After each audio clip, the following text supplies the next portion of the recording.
नमस्कार प्यारे छात्रों, आप सभी का स्वागत है the Amrit education YouTube channel पर। इस वीडियो में आज हम करेंगे टॉप 100 क्वेश्चन जो कि दोस्तों आपके एनटीपीसी एग्जाम में आने की पूरी संभावना है। एक बार एग्जाम देने से पहले इस प्रश्नों को आप देखकर जरूर जाइएगा, क्योंकि यह प्रश्न दोस्तों आपके जो एग्जाम हो रहा है उस आधार पर तैयार किए गए हैं। तो वीडियो को लाइक और चैनल को सब्सक्राइब कर दीजिएगा। चलिए शुरू करते हैं। हरित क्रांति का आरंभ कब हुआ? तो हरित क्रांति का आरंभ दोस्तों 1968 में हुआ था।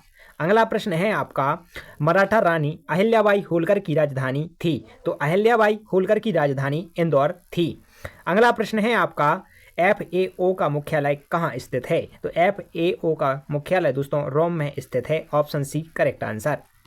दोस्तों आगे बढ़ने से पहले यदि आप RPF, SI या NTPC कोई भी एग्जाम दे रहे हैं तो इसके लिए दोस्तों आपको previous year question paper, mock test, chapter wise test, live test आपको द अमृत एजुकेशन एप्लीकेशन पर मिल जाएगी। और सभी विषय के यहाँ पर कोर्स आपको मात्र 399 रुपये में मिलेंगे। टेस्ट सीरीज आपकी 10,000 से अधिक वहाँ पर टेस्ट होंगे। जैसे कि आप रेलवे ग्रुप, NTPC, MTS किसी भी की तैयारी कर रहे हैं तो 12+ टेस्ट के लिए आप एक कॉम्बो सीरीज ले सकते हैं, जिसमें दोस्तों प्रोवाइस ईयर क्वेश्चन भी अच्छे से रहेंगे। और दोस्तों आप एक टेस्ट परचेस कर कई एग्जाम की तैयारी कर सकते हैं। इतने सारे टेस्ट होंगे कि आपकी एग्जाम डेट आ जाएगी, लेकिन यहाँ पर टेस्ट खत्म नहीं होंगे। चलिए दोस्तों बिना समय गवाए आप वीडियो को लाइक करिए। हम फिर के क्वेश्चन पर आते हैं। प्रश्न 4 है, सुनामी शब्द की उत्पत्ति कहाँ से हुई थी? तो सुनामी शब्द की उत्पत्ति दोस्तों जापान से हुई थी। यदि दोस्तों आप अपने एग्जाम से रिलेटेड कोई भी अपडेट या PDF वगैरह चाहते हैं पढ़ाई करने के लिए तो आप हमारे टेलीग्राम को भी ज्वाइन कर सकते हैं, लिंक डिस्क्रिप्शन में है। अमेरिका का राष्ट्रीय खेल क्या है? अमेरिका का राष्ट्रीय खेल है baseball. Option A correct answer हो जाएगा।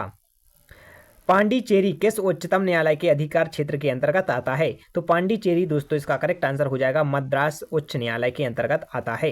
अगला प्रश्न है आपका, 2011 की जनगणना के अनुसार भारत की कुल साक्षरता दर लगभग कितने प्रतिशत थी? तो लगभग 74% थी। ऑप्शन ए करेक्ट आंसर हो जाएगा।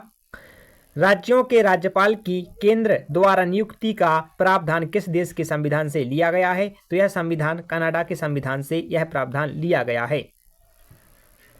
अगला प्रश्न है आपका, निम्नलिखित में से कौन सा एक मौलिक कर्तव्य नहीं है? राष्ट्रीय ध्वज का सम्मान करना हमारा मौलिक कर्तव्य है। सरकारी संपत्ति की रक्षा हमारा मौलिक कर्तव्य है। और भारत की अखंडता बनाए रखना ये भी हमारा मौलिक कर्तव्य है। लेकिन अपने धर्म का प्रचार करना ये मौलिक कर्तव्य नहीं है। ठीक है। अगला प्रश्न है आपका, किस भारतीय पड़ोसी देश में एक भी बंदरगाह नहीं है? तो दोस्तों वह है अफगानिस्तान। अफगानिस्तान में एक भी बंदरगाह नहीं है।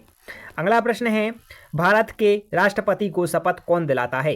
तो भारत के राष्ट्रपति को शपथ की बात करें तो शपथ मुख्य न्यायालय, ठीक है, मुख्य न्यायाधीश, भारत के मुख्य न्यायाधीश। Option C correct answer. अगला प्रश्न है आपका, भारत का कौन सा राज्य अभ्रक का सबसे बड़ा उत्पादक है? तो दोस्तों भारत का जो आंध्र प्रदेश है वह अभ्रक का सबसे बड़ा उत्पादक क्षेत्र है। सालाभाई की संधि के परिणाम स्वरूप निम्न में से किस युद्ध का अंत हुआ? तो प्रथम मराठा युद्ध का अंत हुआ था। ठीक है। अगला प्रश्न है आपका, भारतीय संविधान में तथार्थ न्यायाधीशों की नियुक्ति का प्रावधान है? तो इसका करेक्ट आंसर हो जाएगा 14 का ऑप्शन इसका हो जाएगा उच्च न्यायालय। ठीक है, उच्च न्यायालय में। अगला प्रश्न है आपका, प्रसिद्ध हजार स्तंभ मंदिर किस राज्य में स्थित है? तो प्रसिद्ध हजार स्तंभ मंदिर की बात करें तो यह तेलंगाना में स्थित है। ऑप्शन बी इसका करेक्ट आंसर हो जाएगा। अगला प्रश्न है आपका, व्यापकत्व का सिद्धांत किस गवर्नर जनरल द्वारा लागू किया गया था? तो इसका करेक्ट आंसर हो जाएगा लॉर्ड डलहौजी। लॉर्ड डलहौजी इसका करेक्ट आंसर है। भारत में कितने राज्य और केंद्र शासित प्रदेश हैं? तो दोस्तों भारत में 28 राज्य, 8 केंद्र शासित प्रदेश हैं। कितने हैं दोस्तों? 28 राज्य हैं और 8 केंद्र शासित प्रदेश हैं। किस भारतीय खिलाड़ी का संबंध टेनिस से है? तो इसका करेक्ट आंसर हो जाएगा महेश भूपति का संबंध टेनिस बॉल से है। निम्नलिखित में से कौन सी नदी कर्नाटक की सबसे बड़ी नदी है? तो इसका करेक्ट आंसर हो जाएगा कृष्णा नदी। दोस्तों कर्नाटक की सबसे बड़ी नदी है। दोस्तों अभी तक आपने लाइक नहीं किया तो लाइक कर दें और चैनल को सब्सक्राइब जरूर करें। 2011 की जनगणना के अनुसार सबसे कम घनत्व वाला राज्य कौन सा था? तो इसका करेक्ट आंसर हो जाएगा Arunachal Pradesh. Option C correct answer. 2011 की जनगणना के अनुसार सबसे कम जनसंख्या वाला राज्य सिक्किम था। ऑप्शन डी इसका करेक्ट आंसर हो जाएगा। अगला प्रश्न है आपका, निम्नलिखित में से किस अनुच्छेद का संबंध राज्य में राष्ट्रपति शासन से है? तो इसका करेक्ट आंसर हो जाएगा अनुच्छेद 356। अगला प्रश्न है आपका, पेनाल्टी कॉर्नर शब्द का संबंध किस खेल से है? तो इसका करेक्ट आंसर हो जाएगा हॉकी खेल से संबंधित है पेनाल्टी कॉर्नर। अगला प्रश्न है आपका, बहिष्कृत हितकारिणी सभा की स्थापना किसने की थी? तो इसका करेक्ट आंसर हो जाएगा B.R. अम्बेडकर ने। ऑप्शन डी इसका करेक्ट आंसर हो जाएगा। भारत में वन्यजीव संरक्षण अधिनियम किस वर्ष लागू हुआ था? तो इसका करेक्ट आंसर है सन 1972 में वन्यजीव संरक्षण अधिनियम लागू हुआ था। अगला प्रश्न है आपका, किसी भी लोकतांत्रिक देश में कानून बनाने की अंतिम अधिकार किसके पास होता है? तो कानून बनाने का अंतिम अधिकार दोस्तों संसद के पास होता है। ऑप्शन सी इसका करेक्ट आंसर हो जाएगा। किस राज्य की जनसंख्या घनत्व 2011 की जनगणना के अनुसार सर्वाधिक है? तो इसका करेक्ट आंसर हो जाएगा 27 का Paschim Bengal. Option B correct answer. 281 and beyond किस खिलाड़ी की आत्मकथा है? तो यह आत्मकथा दोस्तों किसकी है? BVS लक्ष्मण की आत्मकथा है। कौन सा परमाणु ऊर्जा संयंत्र कर्नाटक में स्थित है? तो इसका करेक्ट आंसर हो जाएगा ऑप्शन बी केक परमाणु संयंत्र। पेंगोंग झील कहाँ स्थित है? तो यह लद्दाख में स्थित है। ऑप्शन सी इसका करेक्ट आंसर हो जाएगा। किस अनुच्छेद के तहत किसी भी व्यक्ति को वोट डालने का अधिकार की स्वतंत्रता दी गई है? दोस्तों यदि आप भी वोट डालते हैं तो इसका आंसर आपको ही बताना है, क्योंकि आपको मालूम होना चाहिए कि हमारा जो वोट डालने का अधिकार है वह किस अनुच्छेद के अंतर्गत आता है। तो इसका आंसर आप कमेंट जरूर करें। आशा करते हैं आप लोग सभी सही आंसर कमेंट करेंगे। दोस्तों एप्लीकेशन को डाउनलोड कर लीजिएगा। इस प्रकार से एप्लीकेशन दिखती है, लिंक डिस्क्रिप्शन में मिल जाएगा। टेस्ट प्रोवाइड PDF सब कुछ वहाँ पर दोस्तों, और आपको जो फ्री पेपर मिलेंगे, ठीक है, NTPC के प्रोवाइस ईयर क्वेश्चन जो फ्री में मिलेंगे वहां पर। अगला प्रश्न है आपका, निम्नलिखित में से कौन सा शहर नील नदी के किनारे स्थित है? तो दोस्तों कौन सा शहर है जो नील नदी के किनारे स्थित है? तो इसका करेक्ट आंसर हो जाएगा Cairo. Option D correct answer. Lalita और नंदिनी बहनें किस वाद्य यंत्र से संबंधित हैं? ललिता और नंदिनी दोस्तों वायलिन से संबंधित हैं। ऑप्शन बी इसका करेक्ट आंसर हो जाएगा।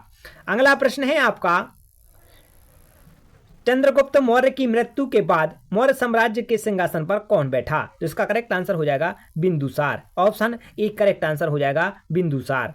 अगला प्रश्न है आपका, डाकवर्थ लुईस नियम का संबंध किस खेल से है? तो इसका करेक्ट आंसर हो जाएगा किस खेल से है? तो इसका करेक्ट आंसर हो जाएगा 35 का ऑप्शन डी क्रिकेट से संबंधित हैं।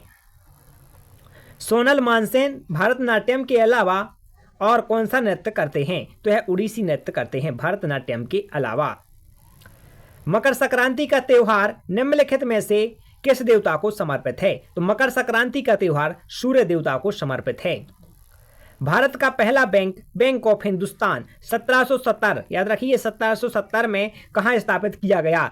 तो पहला बैंक कब स्थापित किया गया था? 1770 में, और यह कोलकाता में, ठीक है। ऑप्शन सी इसका करेक्ट आंसर हो जाएगा।